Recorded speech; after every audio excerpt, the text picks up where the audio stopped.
Σας ευχαριστούμε που βρίσκεστε εδώ σήμερα μαζί μας τη δεύτερη μέρα του Second CIVINET Forum. Η σημερινή μας ημέρα αποτελείται κυρίως από ευρωπαϊκές πολιτικές και έργα καινοτομίας. Θα ξεκινήσουμε απευθείας με την πρώτη μας συνεδρία, οπότε θα καλέσω στο βήμα το φίλο Αντώνη Τσιλιγιάννη, ο οποίος είναι διπλωματούχος αρχιτέκτονας μηχανικός, πολεοδόμος και πολεοδόμος σχεδιαστής, με σχεδόν 10 χρόνια επαγγελματικής εμπειρίας. Αυτή τη στιγμή εργάζεται ως συντονιστής ομάδας εργασίας έργων και περιφερειών για το δίκτυο POLIS, ένα από τα πιο γνωστά ευρωπαϊκά δίκτυα. Αντώνη, το βήμα είναι δικό σου.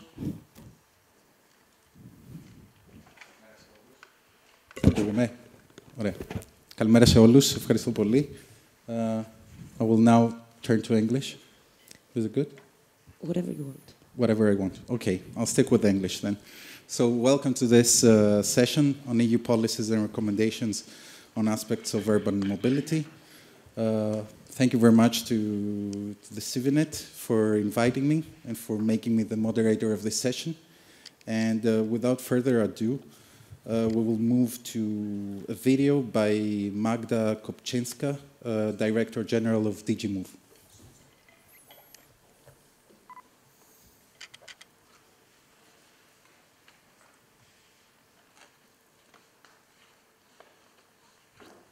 Ladies and gentlemen, good morning.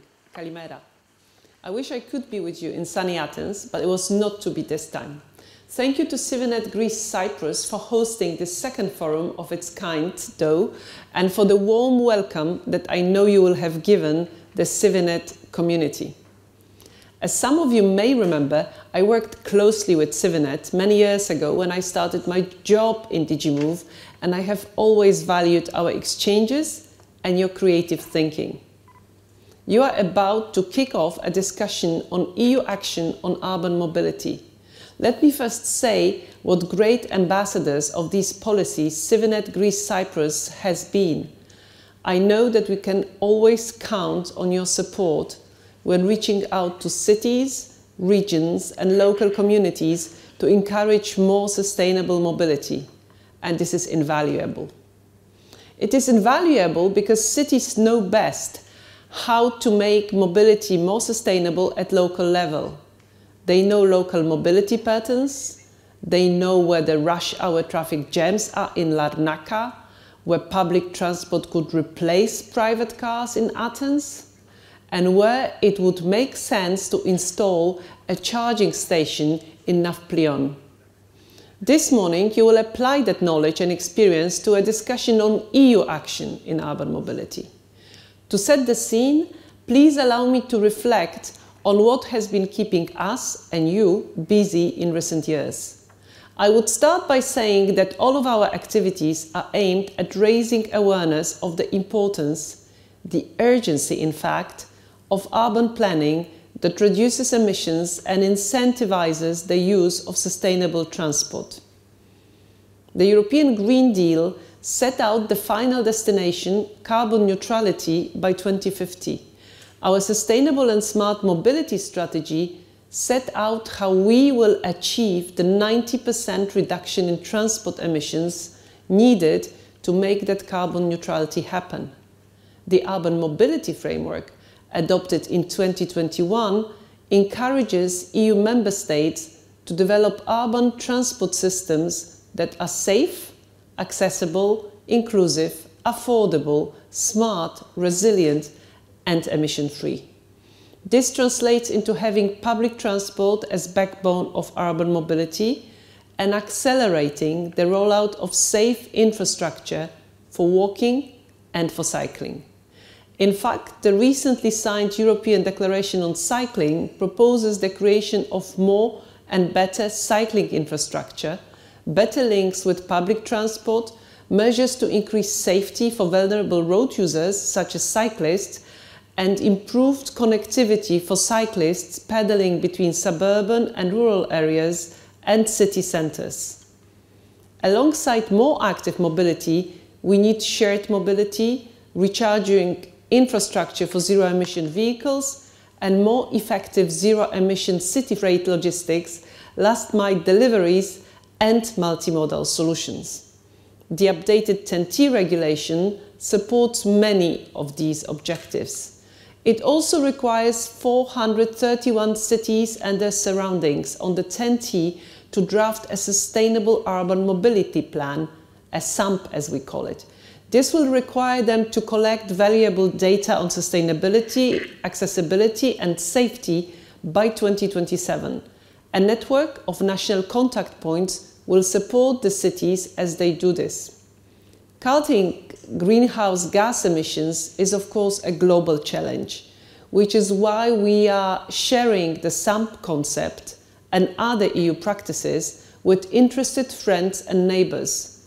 Abroad as at home, a participatory approach, commitment and ownership will be key to success and to triggering change. From bike lanes to charging stations, the shift towards more sustainable mobility requires investment. I will not pretend otherwise, but the EU is here to support that investment. Alongside Horizon Europe for Research and Innovation and the Connecting Europe facility for transport infrastructure, we also have the Regional and Cohesion Funds and the Recovery and Resilience Facility. Then there is the Social Climate Fund. Zero and low emission mobility and transport solutions, including public transport, are eligible for support if they benefit vulnerable households, micro-enterprises and transport users. Thank you to Civitas and the CIVINETs for all that you do to further sustainable urban mobility. You are our ears on the ground, and we are here to listen. Maybe you have ideas on European initiatives that could be replicated across geographical or institutional borders to boost urban capacity. Please do let us know. Our next chance to catch up will be the Civitas Forum in October. We are already working with Civitas Muse on a program that will take us on a deep dive into the work of the Civitas community, the network of CIVINET and the Political Exchange Forum. But in the meantime, I look forward to hearing all about your discussions today, and I really don't want to keep you from them any longer. So have a very good day, and thank you for listening to me. Nice. Inspiring and insightful words from our Director General. I think you can all agree that it's a great kickoff for this session. And now, before presenting our panelists who are here in person, we're going to watch another video from a panelist that unfortunately couldn't make it. It's from Mr. Iωάννης Κανελλόπουλος, who has 25 years of experience in analysis and designing of information systems, and who is a team leader of the multimodal logistics and maritime operations unit at the ALIS.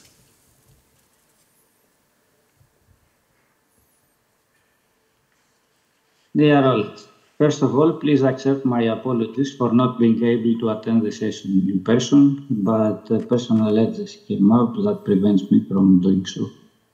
My name is Giannis Kanellopoulos, and I'm the team leader of multimodal logistics and maritime operations at the ISIS group of the Institute of Communications and Computer Systems in Athens, Greece. In this session, I'm also representing the European technology platform ALIS, where ISIS is a member, and co-chairing along with Hakon, the thematic group related to systems and technologies for interconnected logistics.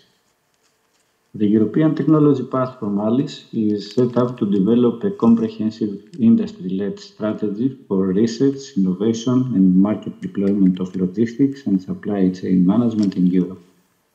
ALIS is based on the recognition of the need for an overarching view on logistics and supply chain planning and control, in which shippers and logistics service providers closely collaborate to reach efficient logistics and supply chain operations. ALIS engages with all different kinds of stakeholders operating in the logistics sector, including shippers, freight forwarders, terminal operators, transport operators, ports, hubs, warehouses, and all other kinds of stakeholders that participate in the supply chain. One of the focus areas of ALIS is obviously urban freight transport, defined as all the movements of goods into, out of, through, or within the urban and peri-urban areas made by light and heavy vehicles or other types of transport. ALI's focus also includes the delivery of goods, including e-commerce, service for construction, transport, logistics and demolition, shopping trips made by private households, reverse logistics for waste removal and returns management, service vans for maintenance, supply and removal of parts, dynamic and flexible use of urban space and voluntary data sharing, as well as combined passenger and freight traffic. In this endeavor, ALIS has joined forces with POLIS to work together and envision how urban logistics should be arranged, exploiting the value of collaboration between cities and industry. The vision of this group is to lead transformation in cities so urban freight and logistics proactively respond to the pollution, congestion, safety, and environmental challenges. The objective is to ensure a robust strategic industry and city dialogue to share practices and facilitate collaboration models between cities and industry to prioritize topics and accelerate deployment of solutions towards cleaner and sustainable freight transport. This all happens in the wake of the 2011 White Paper for Transport of the European Commission, which established a target for reaching CO2-free city logistics in major urban areas by 2030. The main concept that is pushed forward by ALIS is that of the physical internet. The physical internet is not a well-known concept, but it is something that may revolutionize the operation of logistics. It's a concept for system thinking of city infrastructures like computing assets that can be provisioned on demand through cloud-like infrastructure as a service concept. The physical internet proposes pooling of resources and assets in open, connected, synchromodal and shared networks so that they can be used seamlessly by network users and partners. In a physical internet environment, real-time freight data sharing and route optimizations become critical tools for operators, allowing swift response to delays, reducing fuel times in hubs and warehouses, and realizing efficiency benefits. Physical internet advocates for greater policy consistency in data sharing ecosystems, urging city authorities to adopt a collaborative, data-driven approach with policymakers for sustainable planning. POLIS and ALIS have launched their joint guide for advancing together towards zero-emission urban logistics by 2030, which is available on the ALIS CTP website, and we invite you all to study and possibly comment on it. Moreover, within this collaboration framework between ALIS and POLIS, there is a series of webinars that are organized to discuss governance, technology, planning, and incentive schemes to support European policy making.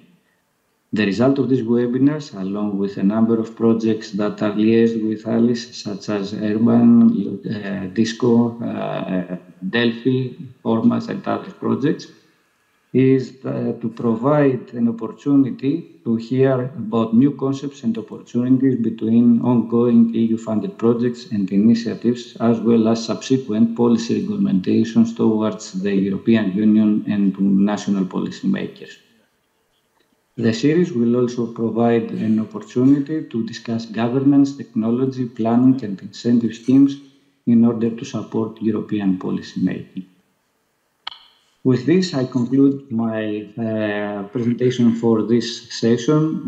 We'll be happy to respond to any further questions or anything that you may need related to ALIS. Unfortunately, not in person, but I'm pretty sure that the organizer can share our contact details so that we can answer any possible questions and possible comments that you may have related to the ALIS and its focus on urban logistics and policy making. Thank you very much. So we also thank Mr. Canellopoulos for his contribution. And now, without any particular order, I'm going to call the panelists to the podium. So please, once I present you to the public, come further and take a seat. So I will start with Ms. Lena Tsipouri, co-founder of the tech startup OPEX, Emeritus Professor of Economics of the National and Kapodistrian University of Athens. She's here representing the Intelligent Cities EU-funded project coordinated by Technopolis, Belgium, which supports European cities in a number of areas to promote local green deals. Then the next one will be Ms. Christina Anagnostopoulou. She's a senior researcher of the ICCS, the Institute of Communications and Computer Systems, at the National Technical University of Athens, focusing on EU and nationally funded projects and initiatives on shared mobility. She holds a diploma of electric and computer engineering from the NTUA as well, and a master's from the Tokyo University with experience both in Japanese energy industry research.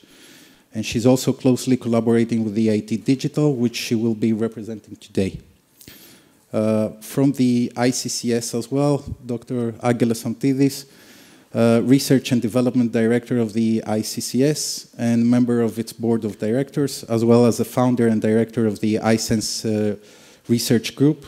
He's also the ERTICO ITS Europe Chairman, which he's representing today, since already 2018, as well as serving a member of the executive board of the ETP Alice and the vice president of ITS Hellas.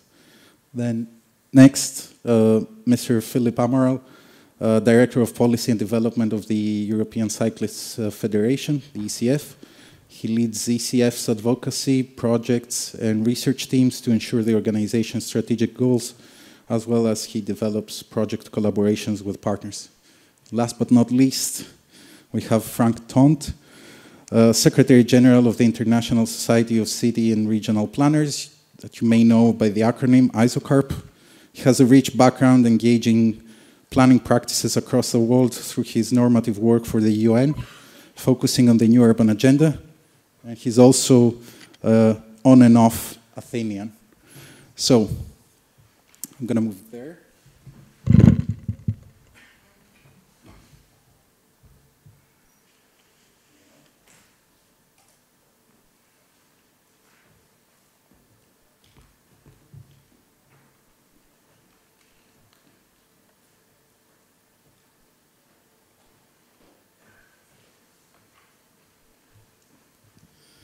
Okay, perfect. So, welcome all. Nice to have you here for this discussion. I've taken my notes based on our previous correspondences and talks online. So, let's have it live now. I will start with a general, very general question to all of you that I will try to tailor to each one of you. And basically that is, what is your vision for 2030, which seems to be the first milestone, but also beyond 2050 and even beyond. So let's start from something quite precise. Philip, you work with issues around cyclable cities, cycle networks, and cycle infrastructures. What should we envision for the future? Thank you very much. Good morning, everyone. It's nice to be here in sunny Athens. In Brussels right now, it's 13 degrees, so I'm happy to be here. What do we envision for the future? Well, what we envision for the future is being in a city and being able to, being of any age or ability, and being able to ride your bike to where you want to go in a place that's enjoyable and safe without fear of being hit by a car or being stuck in traffic and inhaling pollution, to not need to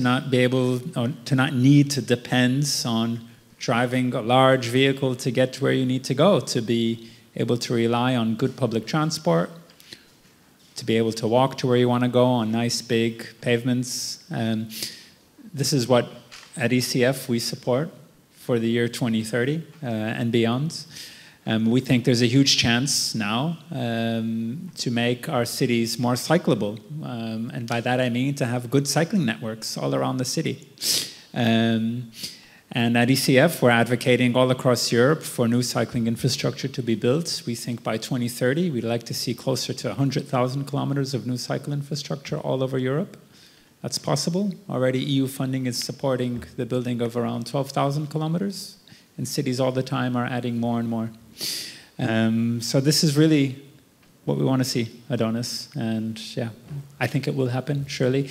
And the Director General of DG Move mentioned the European Cycling Declaration, so we think this is a really great political commitment that hopefully will get us closer to this goal.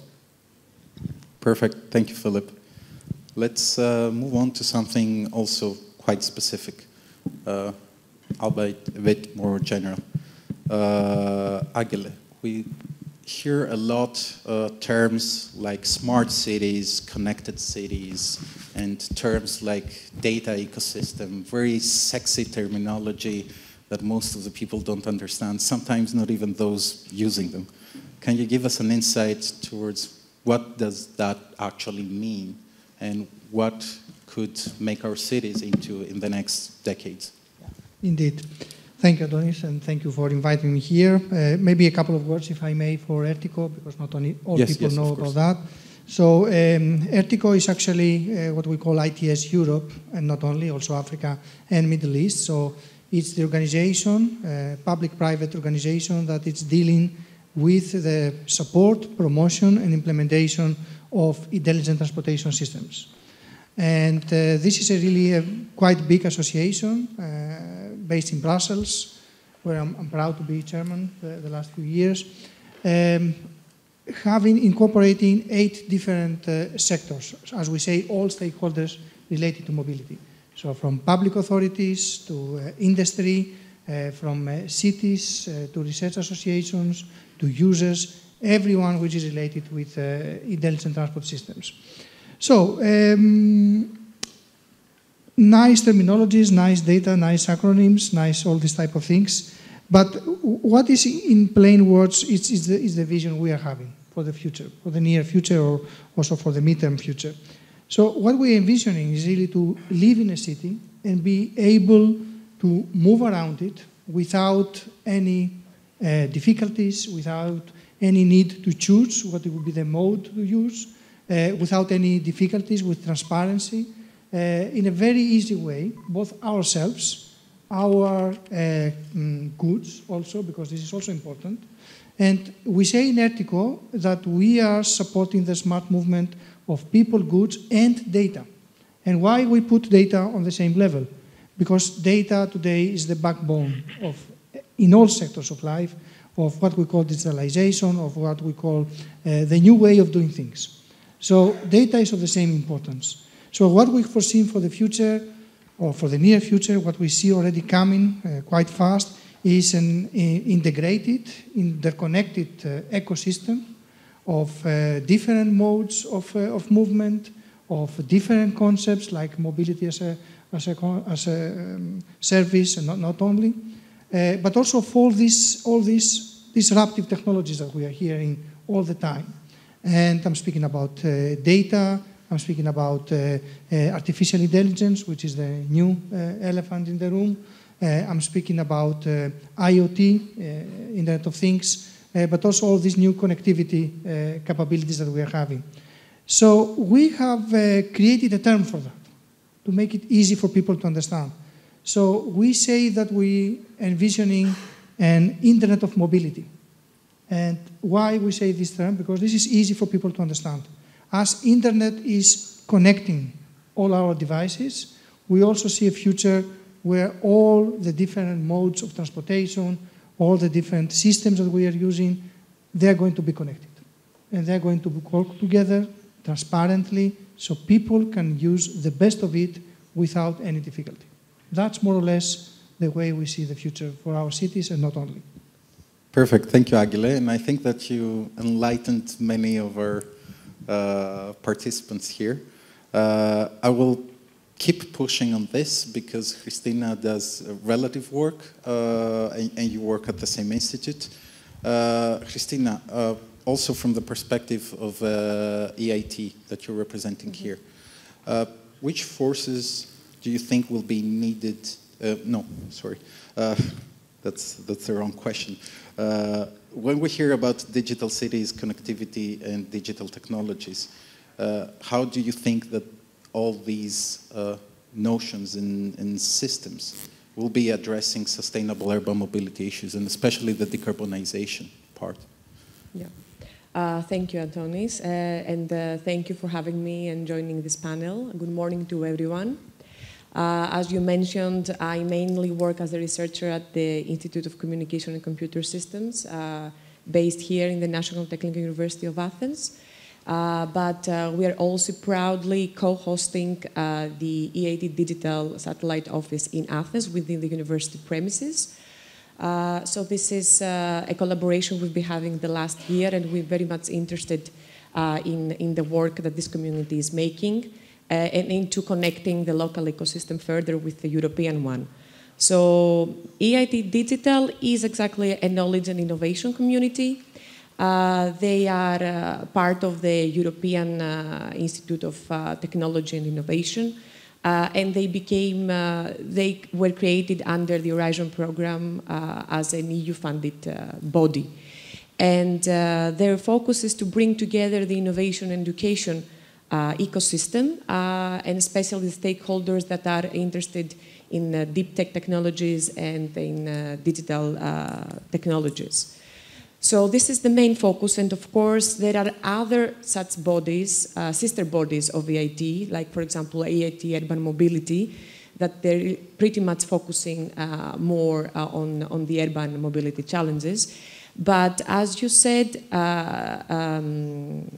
EITD is also very much relevant because exactly the vision for the future of the cities and the future of the mobility networks is based on data and on digitalization. So it's pretty straightforward, the connection here. So it is a very strategic area that the EITD is also focusing and working on.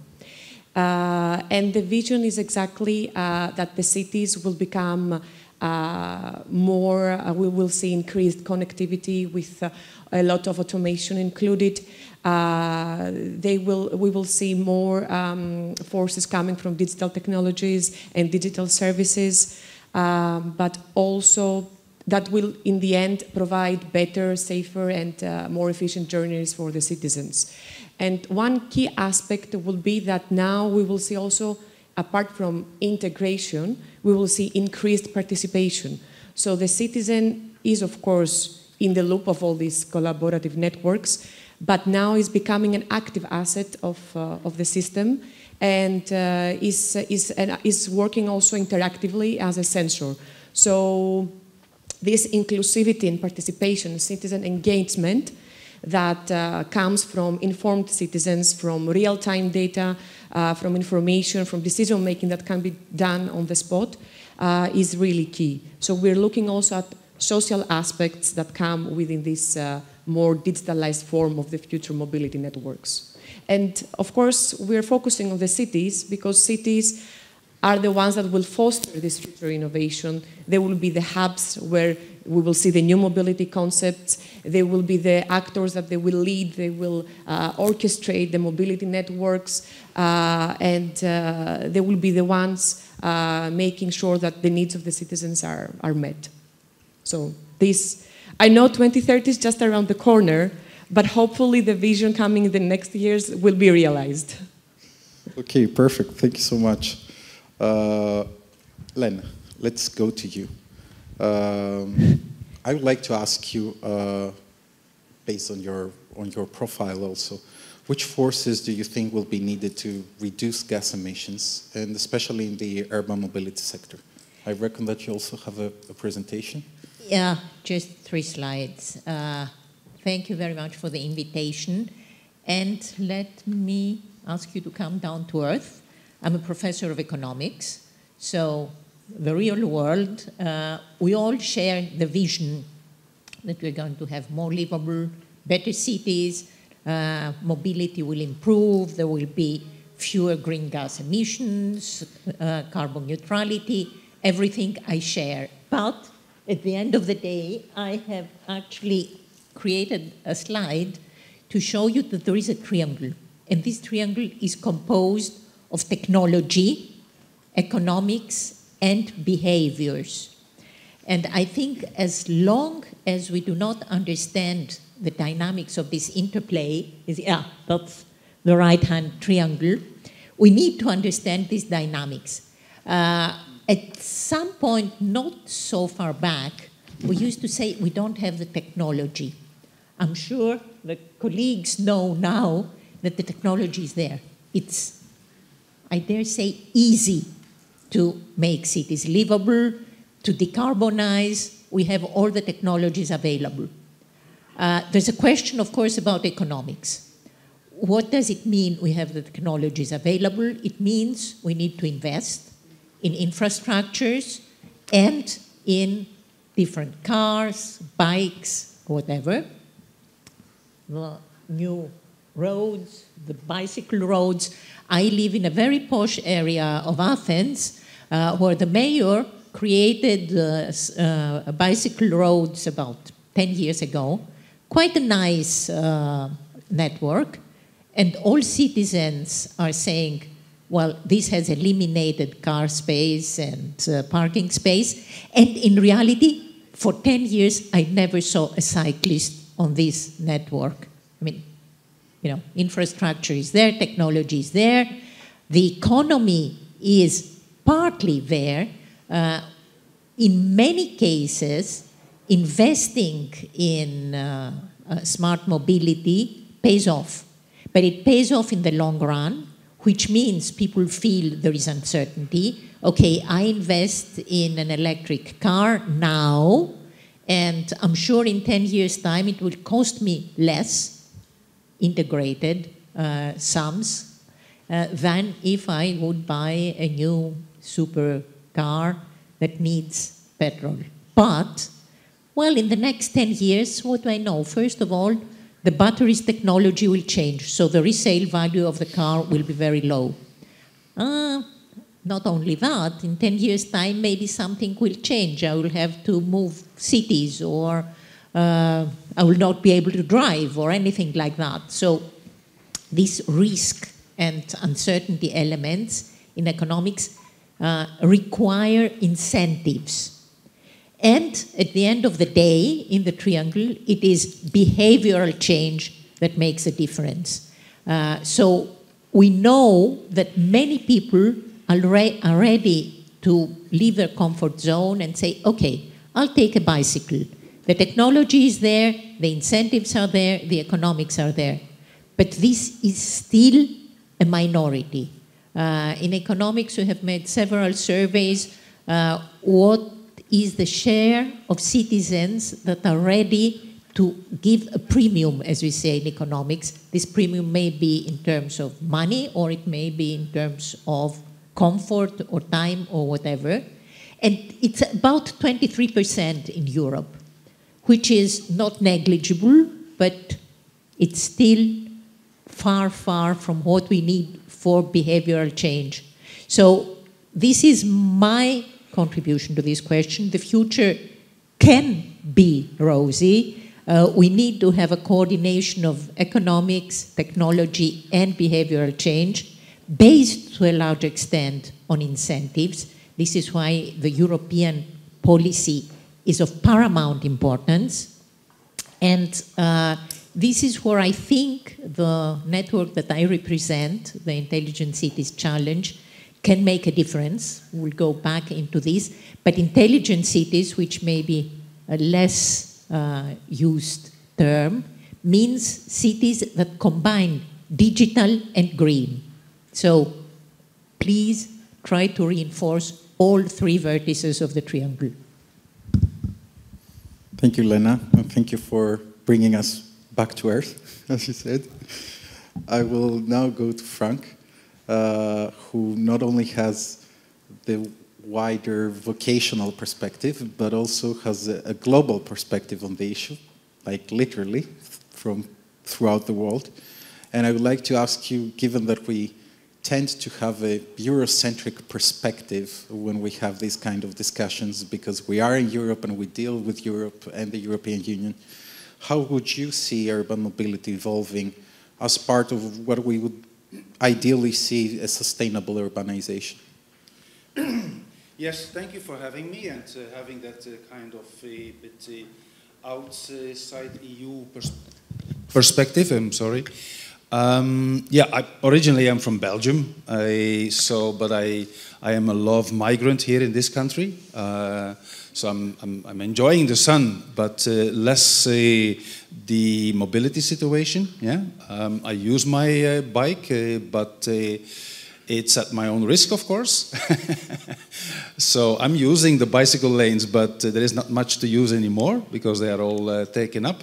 I live in Lifada, and there I see actually more a kind of a car-centric approach that you would not expect in Europe anymore. And that brings me to the point of the huge mobility divide that you see growing in Europe, and which doesn't seem to be fully addressed in my perception. And this is unfortunately combined with also a strong car-centric trend still in many urban developments outside EU. I work in different parts of the world, mainly in Asia. I'm currently working nearly full-time in Vietnam, but also in Saudi Arabia. And despite all the rhetoric of smart city and smart mobility, the main trend is still car-centric. So the discussion about zero carbon is more semantic than real. Also, let us remind that my compass are the 17 Sustainable Development Goals.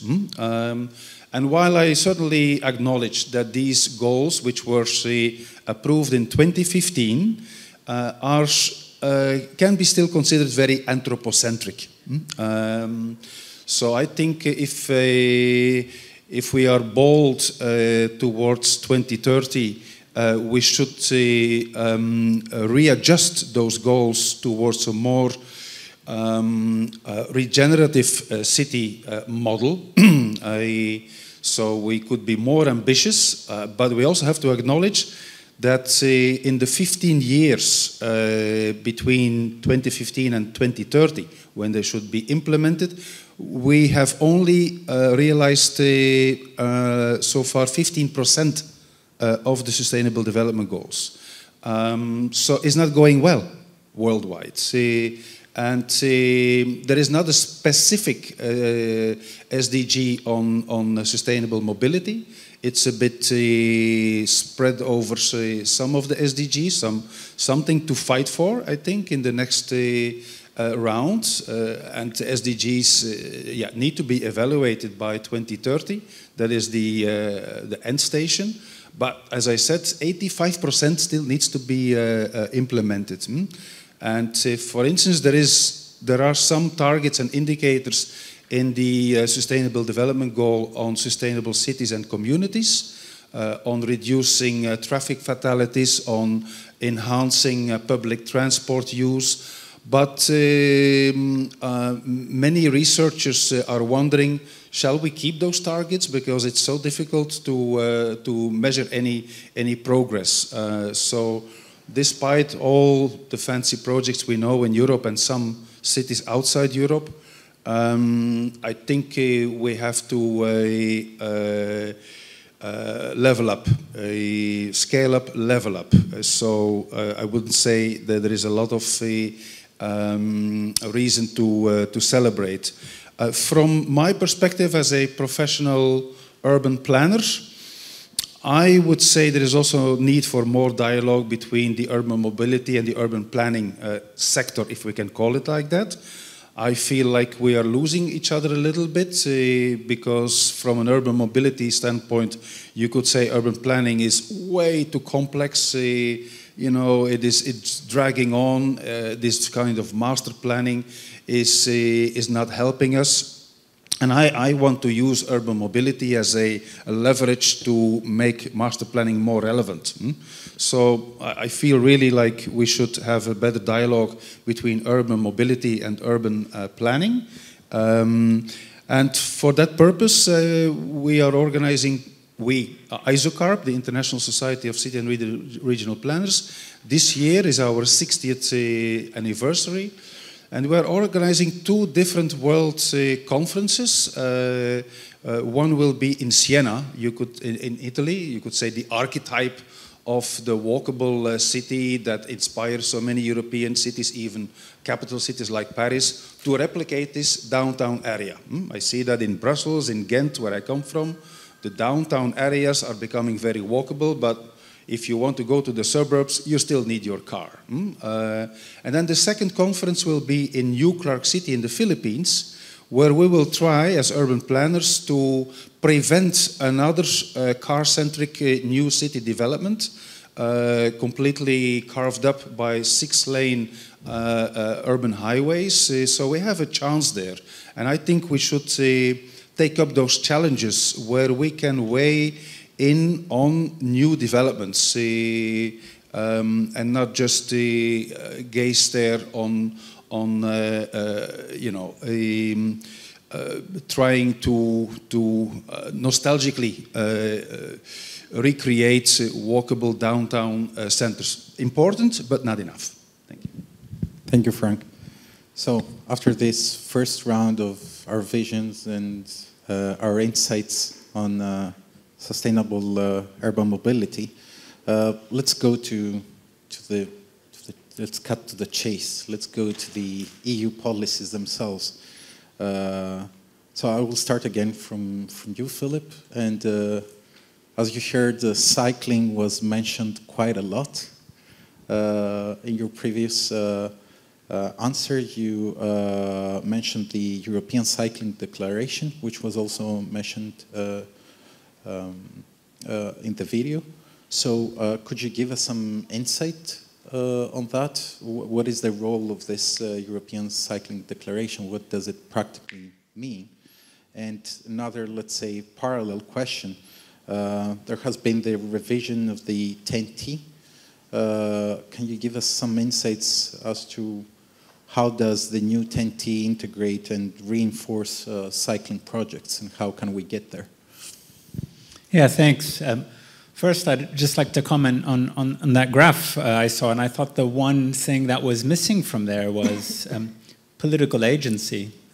Economics, technology, behavior change, they don't happen in isolation. They're driven by agency, especially at the political level. And I say that because, take the example of Paris, an overused example by now, but well-deserved.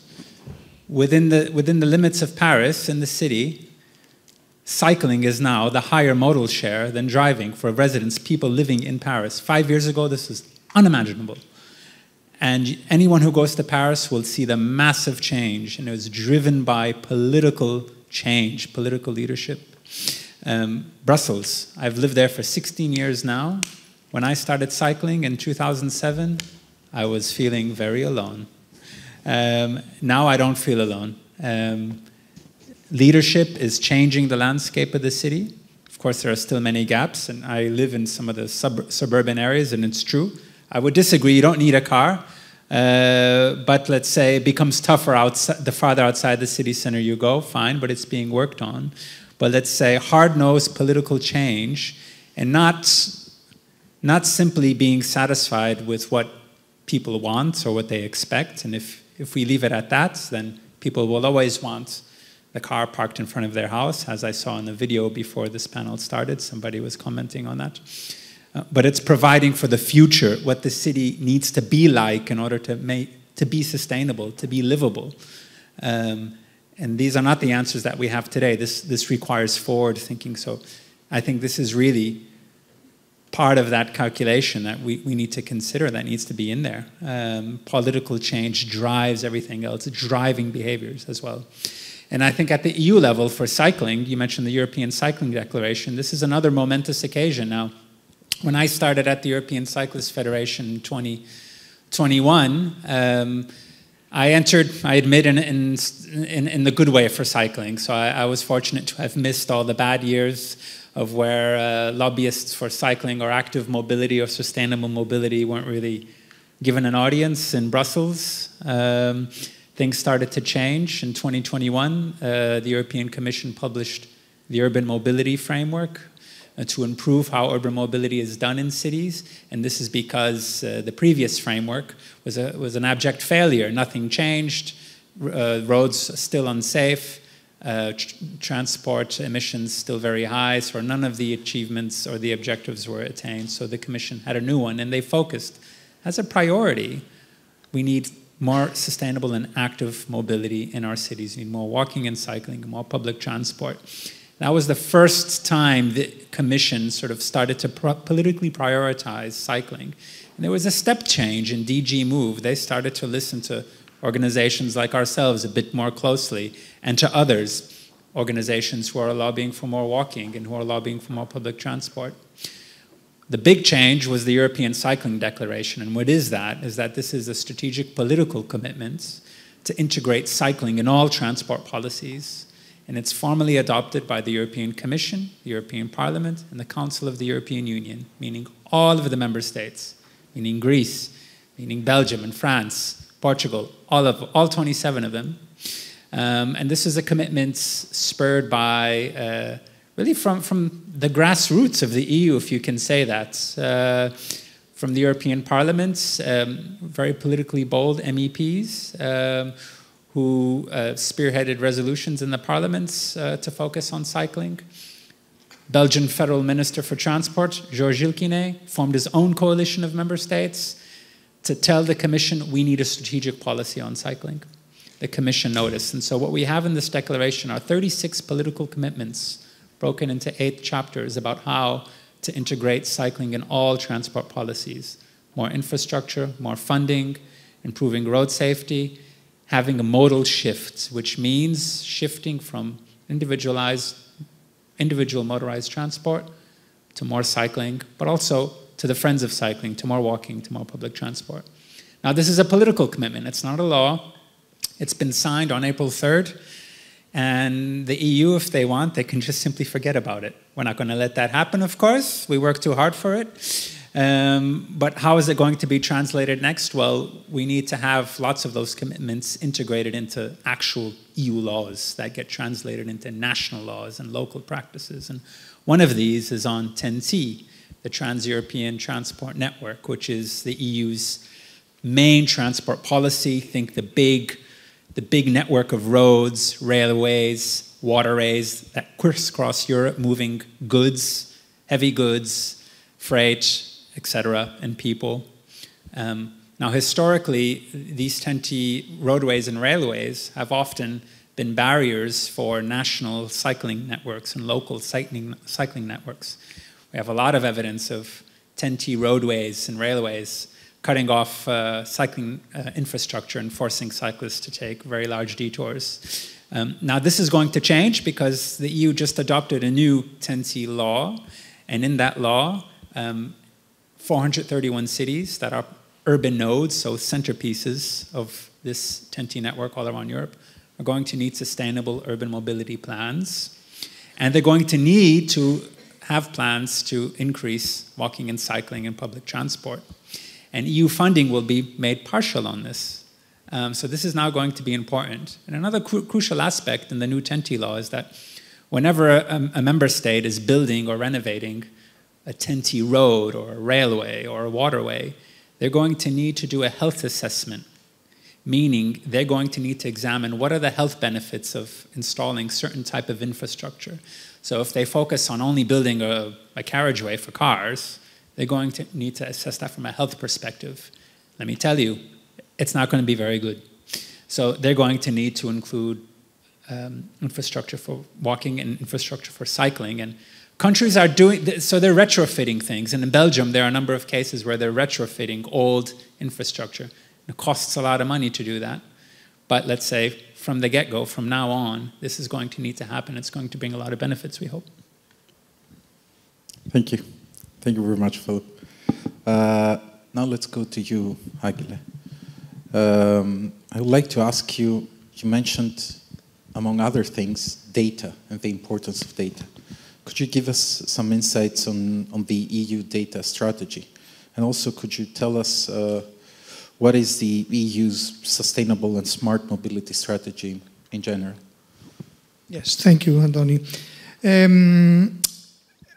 I mean, allow me also to say that I fully agree with my colleague. It's all of them are important. Technology, behavioral changes, economics, of course, for sure, but also the political support behind. I fully agree. It's a very important aspect. And I think part of this political support is exactly creating the framework on which you can build all these things. And all these political documents, strategies, policies, but also legislation that is coming up, all this really creating the framework and help in order to create this new mobility concept, let me put it this way. So I think Magda also mentioned a few things on her opening video, which are the keystones of all these developments and of all this shifting of way of thinking and of doing your mobility inside the cities, but not only. So starting from EU Green Deal, which really created the basis for all this thing, together with the ITS directive, together with the whole Fit for 55 legislative package, all of them created, let's say, the basics, the framework. So it's one of the most important documents that we have right now, and where we are really building our new strategy and policy for mobility. One of the most important documents, in my opinion, is also the Sustainable and Smart Mobility Strategy of the Commission, that really put in simple words the real targets and objectives of what we would like to see. And it's quite interesting that you see there are three main objectives. And it's about making the whole transport system more sustainable, of course, more smart, of course, in terms of technology, efficiency and everything, but also another term that started to become more and more important nowadays, which is resilience. So we would like to make our mobility system more resilient, which means what? And we all built, we all lived the whole situation with a huge crisis that the whole Europe and the whole world went through. And I'm speaking about the COVID crisis. I'm speaking about all these disasters that we are focusing today with the climate change and all the difficulties that we are having. And this really made more than visible the need to have resilient systems, to have systems that can survive in difficult situations, in crisis, but also in disasters. So resilience is, for me, a key aspect that we should have in mind when we are either planning or creating new mobility systems in our cities. I mentioned it also before, the importance of data. And I think that Europe in this area is really having a unique strategy and very innovative strategy. I'm speaking about the whole data strategy of Europe, which includes for two major things, in my opinion. One is the Data Act, and the other one, most recently, is the AI Act, the Artificial Intelligence Act. So in terms of data, we all discuss about data. We all say data are important. We all say data is the new fuel of our economy. But how do you really implement that? How do you really use the data? And I think with the Data Act, for the first time, we had a clear way forward. The creation of what EU calls data spaces, which includes also a mobility data space, which means common data areas where we can really put our data, use them in a common way, common format, taking care always about privacy, about IPR, about competitiveness, about all these important things. This, for me, was a key aspect for the strategy of Europe. Similar importance, which I think we're going to see it more and more happening in the near future, is the AI Act. And Europe was pioneer on that. The first region in the world that really tries to put some rules, if you like, some way of doing things on implementing artificial intelligence. And there things are really quite challenging. From one side, you don't want to stop research or use of AI. You don't want to decrease the competitiveness of Europe to other regions. But on the other side, you really need to make people feel safe about artificial intelligence. People, societies, businesses, everything. So I think this is a very important step forward. In my opinion, one of the most important policies that Europe had put forward. Let me finish by mentioning a little bit also some other initiatives of the Commission. The whole EU missions idea, for me, it's really a very clear way of moving forward and of creating tangible results of what you want to apply. I remind you all that this is about selecting or delivering, if you like, 100 climate neutral and smart European cities by 2030. We can discuss if this 2030 is a logical target or if it's really something which is quite near or it must be moved forward, but still it's a very clear goal. Until today, we have selected more than that. 112 mission cities are in place, and some of them also here in Greece, which is quite important. So this type of tools, of strategies, of policies, for me, are creating the framework, the ecosystem, where you can really build and you can really make all these ideas, all these concepts real life. Sustainable urban mobility plans was mentioned. This is another tool that is being used in order exactly to have a specific plan and a specific strategy, measurable again, for every city, how you can implement all these things. So it is really so many things. This is part of the problem actually now, the complexity of the environment. So in Europe we love also creating a lot of documents, a lot of policy documents, a lot of strategy documents and everything, but at the end of the day you really need also to find ways to navigate through the complexity of all these things, and you really need to find ways to connect them, connect the dots, we say in ERTICO. So this for me is one of the challenges that we are facing now. How can you put all these documents, all these policies, all these acts together in a concrete way and try to find your way through them and don't allow them to become problems instead of solutions. Thank you, Ángel. And basically, thank you also for kind of making the question that I wanted to make to Christina. So my question for you is, which policies, which acts, from a legislative perspective, from a policy perspective, do you think that are needed in order to support and enhance connectivity both between cities and systems and in order to foster innovation in the mobility sector? I think we pretty much outlined the main European policies. I mean, we saw it on the video from the Director General mentioning its policy. We've heard it from the panelists, and Mr. Amditης had an exhaustive list of all the policies that are now in place. Of course, also on my behalf, I would highlight the strategy on data and digitalization, and especially all this effort that is put into creating these common spaces. And this is for easy access and data sharing, also for the mobility part.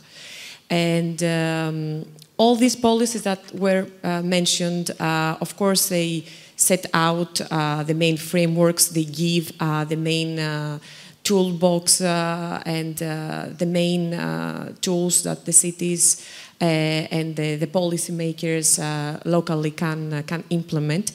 But now we need to see how this becomes from a European and strategic level, how it comes down to the actual adoption level for each member state.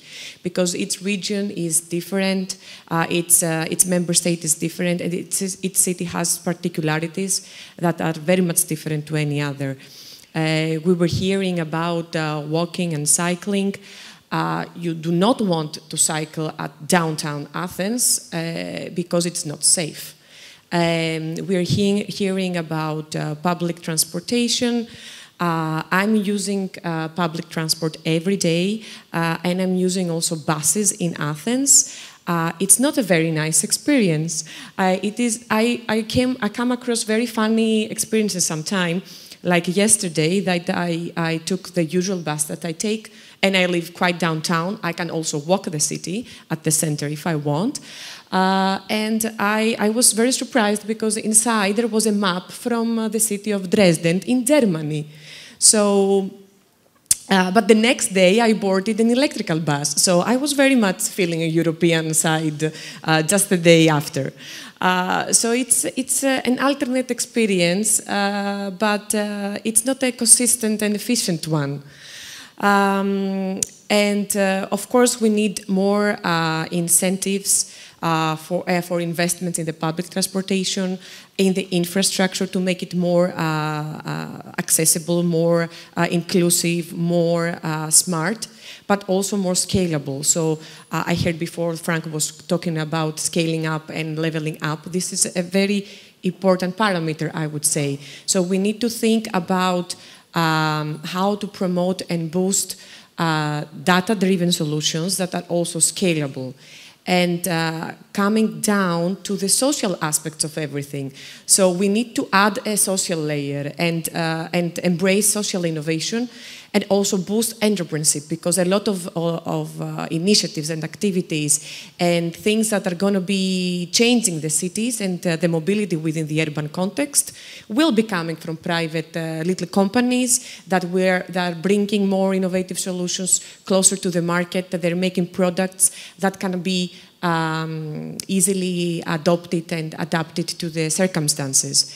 So, for example, if you want to plan and design a charging infrastructure, your charging points, why don't you do it depending on factors like not only your local energy demand or the needs for mobility, but also demographics or business and economic factors. So this type of flows need to be a little bit interconnected with your environmental goals and your societal goals and your economical goals and the samples that you have in your city. What are your demographics? What are the citizens? So I think there is still room to bring these social aspects more into these policies, and also room for adoption rates for the local governments to kind of find more solutions that are more fit to their specific cities. Okay, perfect. Thank you, Christina. Now, back to you, dear Lena.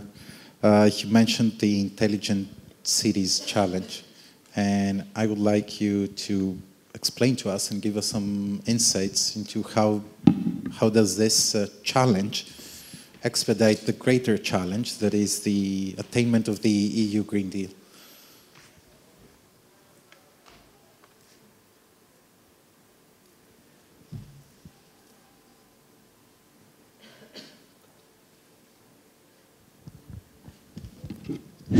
Now it's okay. Yeah. Thank you. Well, the Intelligent Cities Challenge. Everybody speaks about the European Green Deal, and the European Green Deal is something we all aspire for, and we want to have it. I did not forget the political commitment, and actually the political commitment and its translation into administrative support and incentives. So if we remember the triangle, what we want, in fact, is to have these three vertices co-evolve. And I think the Intelligent Cities Challenge, which is supported by DG GROW of the European Commission, is an effective way, although a long-term commitment way, to translate the European Green Deal into reality. What does it do? There was a call for expression of interest for European cities, be it net zero cities or not, to be helped to translate the European Green Deal into local Green Deals. These local Green Deals are also commitments, like the Cyclists Federation. They are not legally binding, but the Commission helps the cities that have applied and have been selected to kickstart real projects, and by kickstarting real projects, make people understand the value for their cities and help in this direction. And for this, there is the whole circle. I don't have my slide here, but never mind. There's a circle of stakeholders. And all the stakeholders need to be involved if we want things to work. So what does the Intelligent Cities Challenge do? It creates a momentum. It creates a community. It creates networks. I would agree with you that we have, actually one of the problems is that we have too many initiatives around. And some cities complain, okay, we're lost. What should we do first? Well, the idea is to try and create a real ecosystem, put all these things around. And this is why the Intelligent Cities Challenge does not fund projects. It funds the creation of a momentum. It brings together municipalities, the business sector, and citizens. And the three together should start to look into the city. And actually, we are talking about cities between 100,000 and 500,000 inhabitants. We have some larger ones as well, and occasionally some smaller ones. But in reality, the idea is make the citizens and the economic forces of the city and the municipal authorities understand that it is feasible. It is easier than it looks at the beginning. So at the beginning, everybody says, we don't have the resources to do that in the municipality. And then we go like, okay, you don't have the resources, but you have a website. Every municipality in Europe now has a website. Try promote the idea of intelligent cities in your website and what a local Green Deal can do. And what we found in actually all the cities is that there are Green Deals. They're simply not called local Green Deals. But many restaurants, for instance, promote local food. This means reduced trans-European transport. If you, there are areas where people don't even think about urban mobility, but at the end of the day, there is an urban mobility component there. So what the Intelligent Cities Challenge does is give specific support in terms of technical expertise. The Commission pays the technical experts to reinforce what is already there. It pays lead experts and local experts to help create new Green Deals, and most importantly, to create a real awareness for citizens to understand this is feasible. And by starting at micro level, which looks like small, you know, and unimportant compared to the UN declarations, to the sustainability goals, to the European agendas, it's too small. But a lot of small things can create a momentum, and at some point,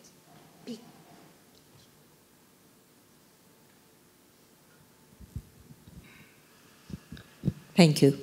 You see, I said technology is ripe for everything, but apparently it's not. So the important thing is to understand that there is a tipping point. If you have many cities and many local Green Deals, the momentum will be there, and we will be at the end of our goal, hopefully faster than what it looks at the moment. And I think I share the previous speakers by saying, okay, we're talking 2030, and we are already there, or almost already there. But there will be a point where things will tip. Thank you. Perfect. Thank you very much. And now, moving on to Frank. Please, just the microphone. Yes, perfect. So we've talked quite a lot about what needs to be done. And now I'm going to ask you a question as a fellow urban and regional planner about something that really frustrates me, and I think frustrates you as well, and you kind of mentioned it before. There seems to be no cross-sectoral cooperation when it comes to planning. And right now we have the SUMPs, the Sustainable Urban Mobility Plans, already a first generation that has been delivered. And we already know that a large percentage of them cannot even live up to their own expectations. There are new topics like smart cities, intelligent cities, new systems, electromobility where, for example, the energy grid has not been taken into account as a component of these plans. So from your perspective, working throughout the whole world with planners and with cities, not only in Europe, what do you think we should be doing that we're not doing right now in order to have holistic plan? Well, yes, I mean, within the European perspective, I remember back in time, I was in Leipzig in 1999 when the first European spatial development perspective was approved by an informal council of planning ministers. But planning was never recognized as a full domain, or how do you call that, competence, European Commission competence. So you won't find planning in any of the portfolios of the commissioners. And I think that's a mistake. It's a mistake. Planning is like, oh yeah, but this is national sovereignty, or why? Why? I mean, there is only one European territory. You know, there is a lot of talk about territorial cohesion. But how can you achieve territorial cohesion at European level without European planning instrumentarium? I don't understand. So, and it seems like, okay, that is now behind us, past us. We focus on green and on mobility and on the technology, but the integrative power of urban and regional planning has been, let's say, abandoned. And I would like to see that brought back. And if you see how member states are treating urban planning, even the ones that had a leading role, like the Netherlands, they are not doing their job anymore like they used to do. I'm not even talking about Greece, where urban planning is nearly non-existent for the last 2,500 years. You know, the last plan was made for Piraeus, I think, by Miltiades. No, what was his name? Themistocles. Herodotus. The famous ancient Greek urban planner. And then after that, yeah, apart from Doxiadis maybe, not much. When I asked in my municipality about the urban plan, the answer is we don't share that with the public. You know, yeah. And when Hlifada engaged in this SUMP, you know, I asked when is there a kind of public consultation? It's already done. Already done. I didn't hear anything. You know, and if you look at the SUMP, it's a joke. It's a joke. This is greenwashing, you know, and the mayor of Hlifada is, I think, doing investments with the Green Deal, selling new parking spaces as green projects, you know, because he put a red line, he paints one strip in the middle of a new parking space, and he calls that a cycling lane, you know, from nowhere to nowhere. And I wonder, how is it possible? You know, you talk about political agility, and we of course, we praise the politicians taking that kind of leadership.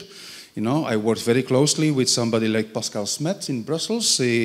I know Eduardo Moreno, who developed a 15-minute city in Paris from a planning perspective, and got access to the mayor.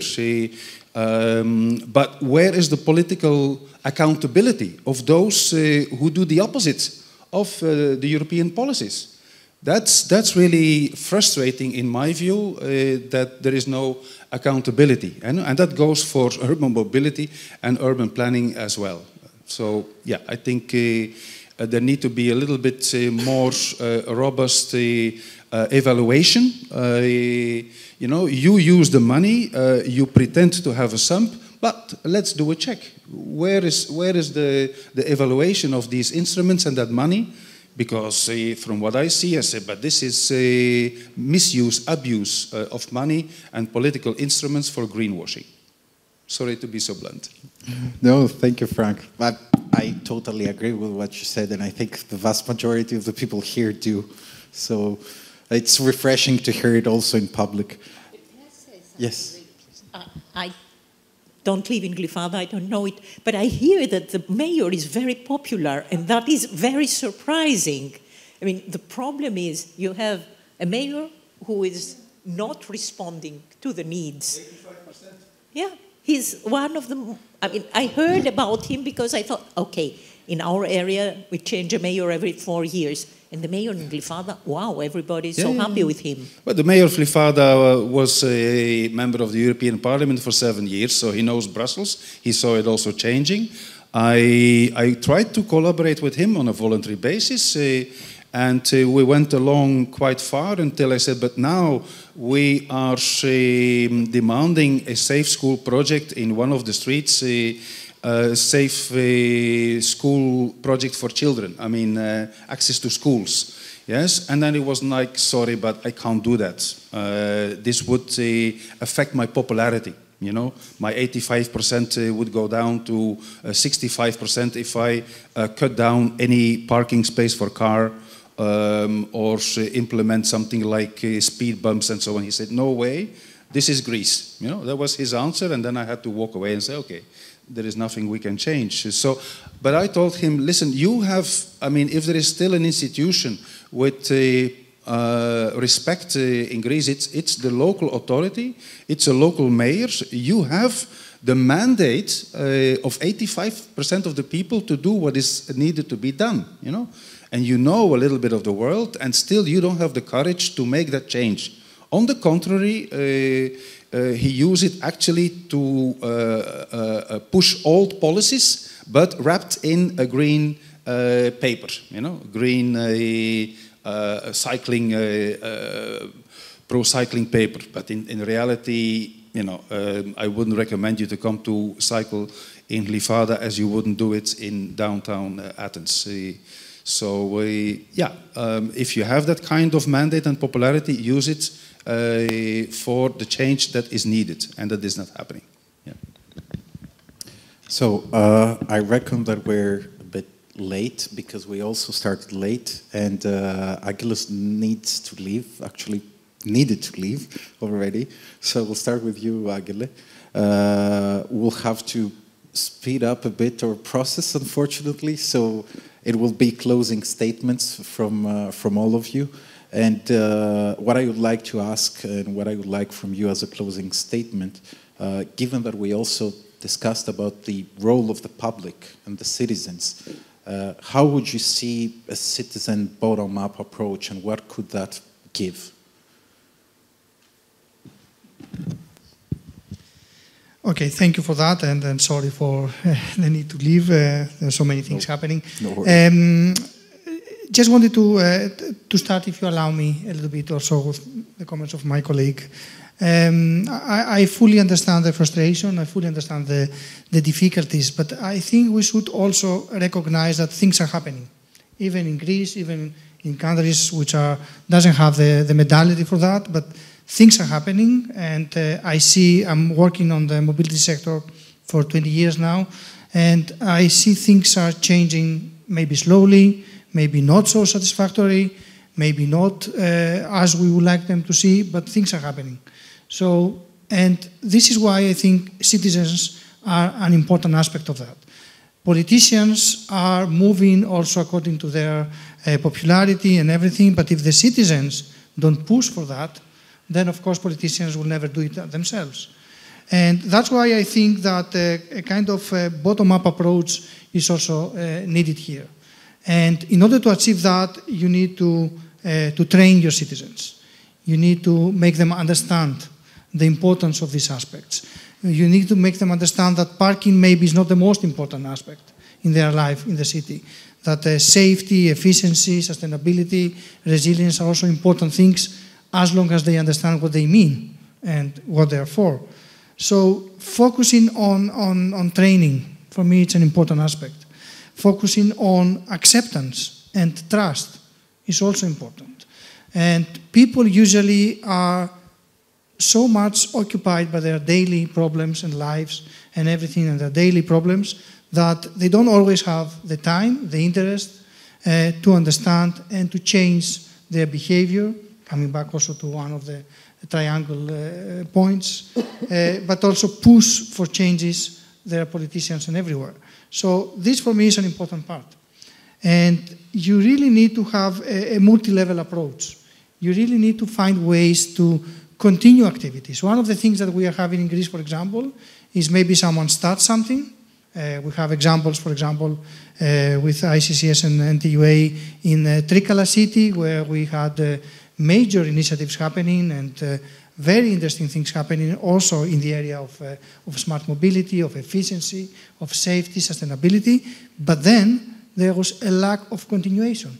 Why? Because you didn't have the funds, you didn't have the support, you didn't have the mechanisms in order to continue support that. So you need to find mechanisms for continuation, for supporting the very important initiatives that are happening and for bringing them from research, from piloting to real life, to the real society.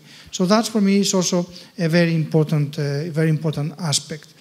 It's amazing to see, no matter what we are discussing here, the lack of knowledge and understanding that you see in all layers, from citizens to mayors to politicians, everywhere. ERTICO started a very important initiative, we call it City Moonshot. The idea was to try to contact 300 cities all around the world, not just Europe, and try in a way to engage into a dialogue with them and really understand what they understand or what they need and what they would like to focus to. You would be amazed by the results. And we saw the need for bringing all these concepts in a simple way, in simple words, to all the different stakeholders, from citizens to mayors, to politicians, to policy makers, to everyone. So this, for me, is an important aspect that we are still lagging behind. Thank you very much, Ángel. And you're free to go if you need to. So, Christina, I'm going to continue with you. And Ángel just mentioned the necessity to have training and throughout the whole spectrum, let's say, from politicians and practitioners to citizens. And as it's known, EIT is quite strong when it comes to capacity building, and capacity building is this term that appears everywhere when it's EU-funded projects, etc. But in a more, let's say, hands-down approach, in a more, let's say, real-world approach, what is needed? What kind of processes and what kind of education, training, what are we missing here? It's true. EIT Digital focuses very much on education and skills growth. So in order to really have this impact that we're looking for and unlock the full potential of what also the digital technologies can bring, and also the power of the people, they really must investing in programs, in schools that they are targeting digital skills growth, education, knowledge transfer, and they're really much active within programs like master schools, specific speed-up programs for startup community, and different summer schools. So they have a full pool of educational activities that they're open to the European citizens, to the European people, and to everyone, in order to be able to take this whole community to the next level.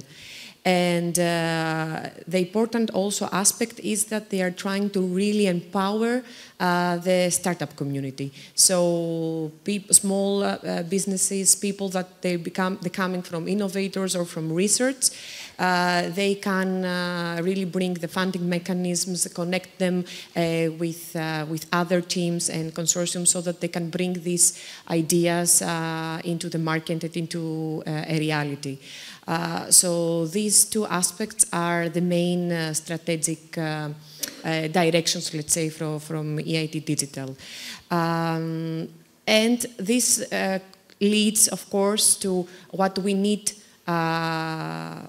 coming from the people is more participation. So participatory, iterative processes, the same way that we are using in the research projects. This is also something that we could do and creating the interfaces among all these different stakeholders, and especially the authorities, the citizens, the innovators, the businesses, the private sector. So these commonly shared models that will be also business models that will enable seamless data flows and collaborations. This is also very important.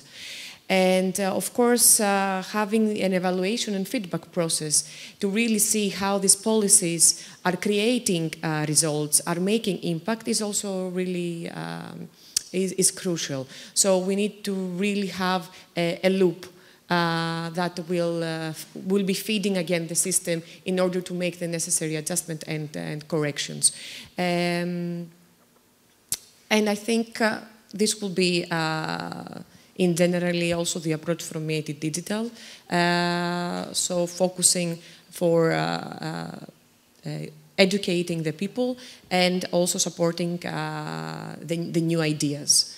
And of course, if we're creating this community and a common base for sharing knowledge and practices, it will be also very beneficial for the cities.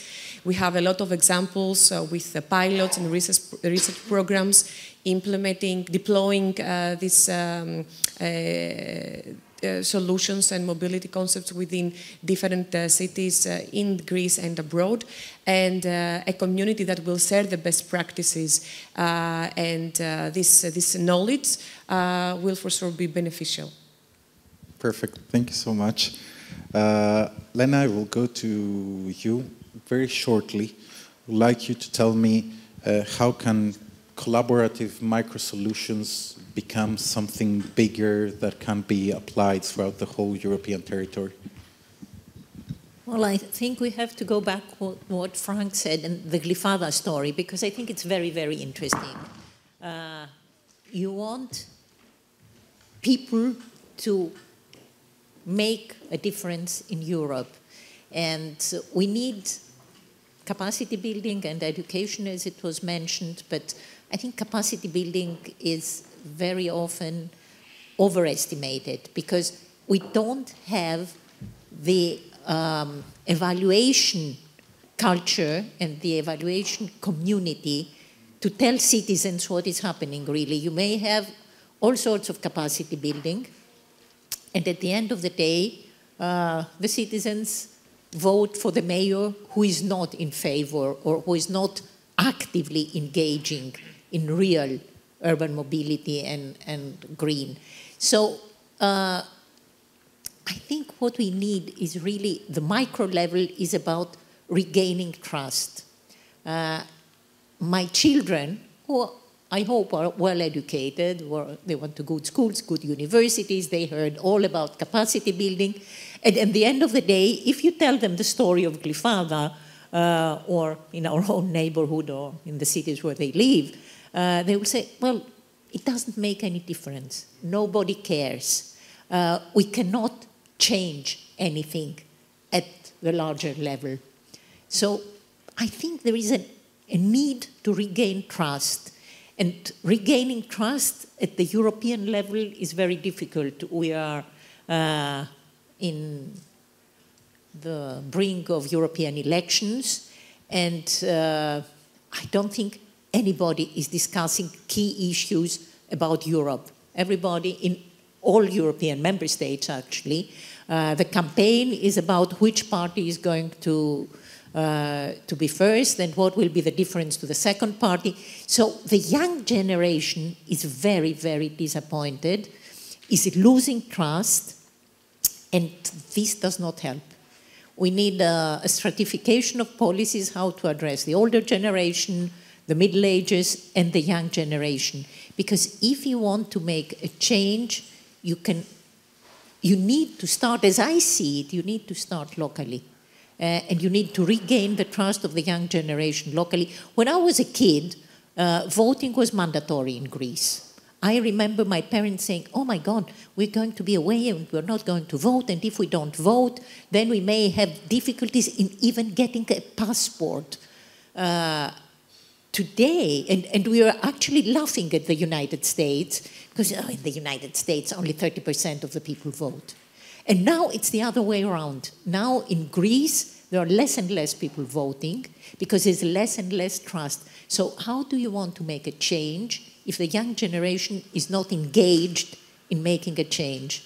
And I think this may be, I mean, I'm a born optimist, so I hope that the local level will help the young generation feel again that we matter, we can make a change. And by making a change at the local level, you will make a change at the European level. Thank you so much, Lena. Going to you, Philip.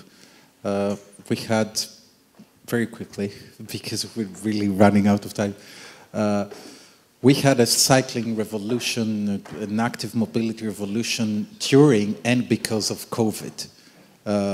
Now, without having to withstand 2 more lockdowns, how do you think we could further on this revolution and actually reach something closer to what should be the sustainable urban mobility?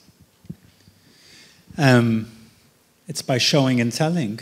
It's by political actors taking the initiative, being courageous, and being able to imagine what the city can look like if you were to do it over again. And this was the thing with COVID you mentioned.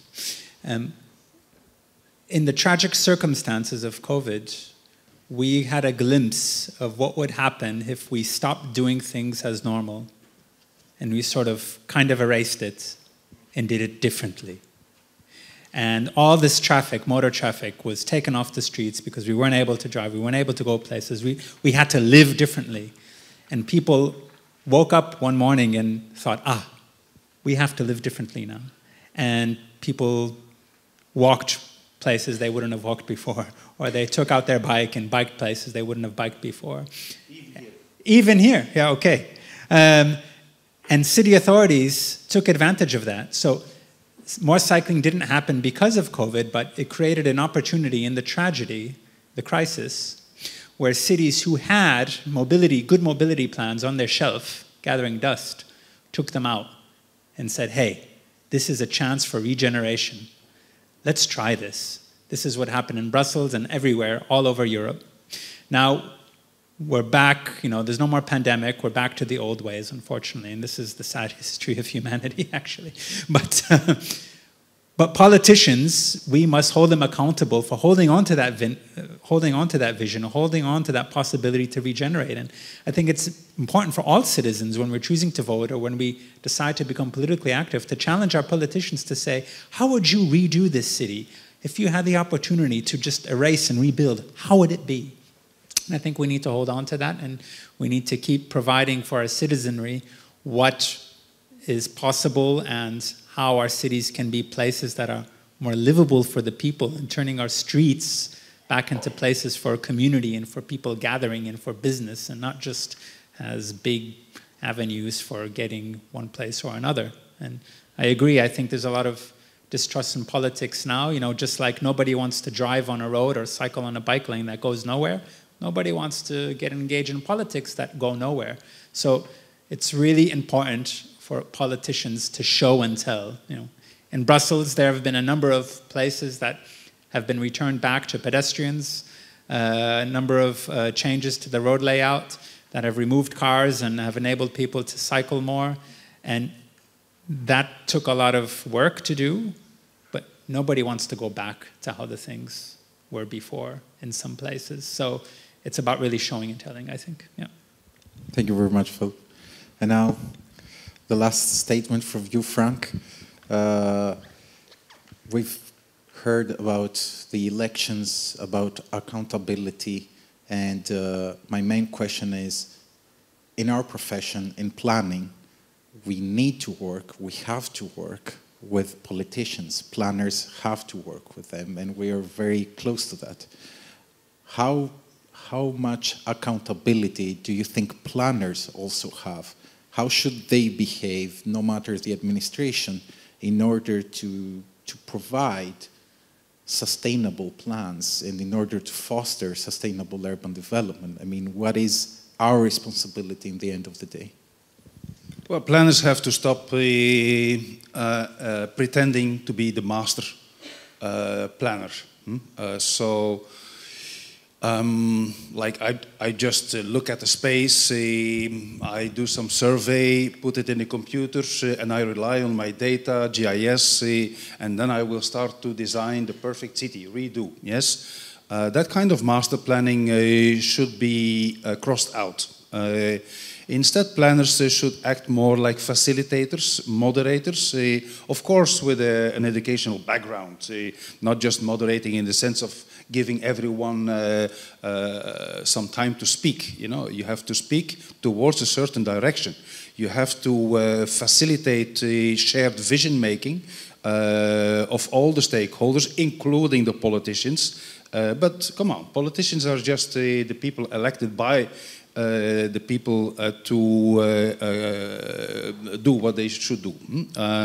So let's not overestimate. In my view, planners should be more on the side of the communities, of the residents, not just listening to them and say, okay, yeah, maybe you're not yet that aware of new developments and that's it, but also engage with people in self-education. When I do visioning workshops with communities, I spend a lot of time in trying to provoke a little bit with, yeah, if we do business as usual, you know, you will have more of the problems that you come up with, yes? So it takes time to lift up communities and people to a higher level of insight. And not often enough we spend enough time in increasing a common insight in what exactly is the problem and who is causing the problem. Too fast we are rushing to solutions, and then people can get very divided on the solutions, whether they are technical or political or and so on. So I think planners should be also working with communities on a very good understanding of the situation today and the actors of change. Unfortunately, when you talk about capacity building, there is a paradox that the countries with the lowest capacity have also the highest brain drain of people that could deliver that capacity.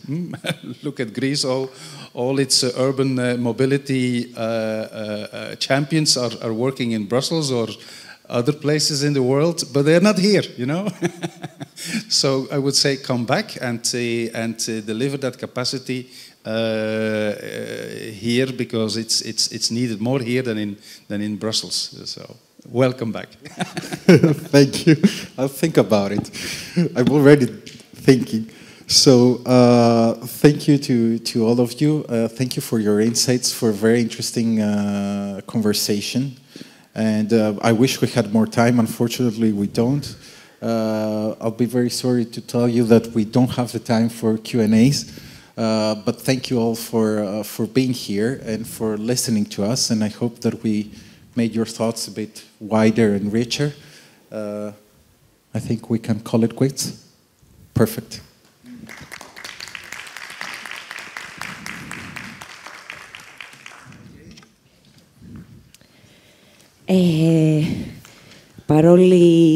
Παρά το γεγονός ότι έτσι λίγο η πρώτη συνεδρία πήγε λίγο πιο πίσω, θα περάσουμε σε ένα μικρό διάλειμμα. Δεν θα είναι τόσο μεγάλο, αλλά θα επιστρέψουμε σε 20 λεπτά για να συνεχίσουμε με τους Cool Creeps. Ευχαριστώ πολύ.